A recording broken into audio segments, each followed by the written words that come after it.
Angela Merkel has been told to put pressure on Emmanuel Macron to drop his fishing demands in post-Brexit trade talks. Fishing has proved a major stumbling block in negotiations on a free trade agreement between the UK and the EU, with the French president taking a hard line on the issue. But Jörg Kramer of Commerzbank insisted the German chancellor should put pressure on Mr. Macron to compromise. He added that it is not worth risking no deal for fishing. Mr. Kramer told Finance Business, the federal government should put pressure on France. A free trade agreement must not fail because of the interests of the fisheries, whose macroeconomic importance is negligible. Mr. Macron is refusing to back down on fishing to reach a post-Brexit agreement.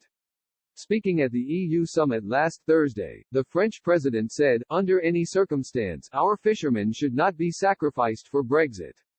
If these conditions are not met, it's possible we won't have a deal. If the right terms can't be found at the end of these discussions, we're ready for a no deal for our future relations."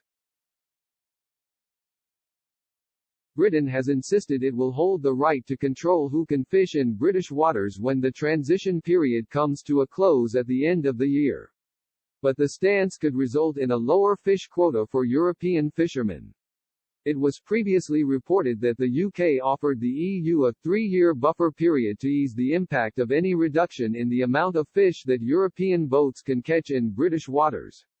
The concession would see fishing quotas for European trawlers scaled back gradually between 2021 and 2024. In a televised statement on Friday, Boris Johnson told the UK to prepare for an Australian-style outcome, which would mean trading on World Trade Organization rules, unless the EU makes a major change in its approach. The Prime Minister expressed disappointment that the bloc is refusing to hand Britain a Canada-style deal. He blasted, "They want the continued ability to control our destiny and freedom, our fisheries, in a way that is completely unacceptable," he said.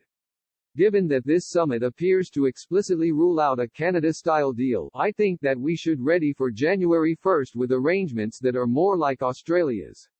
Chief negotiators Lord Frost and Michel Barnier spoke on the phone on Monday.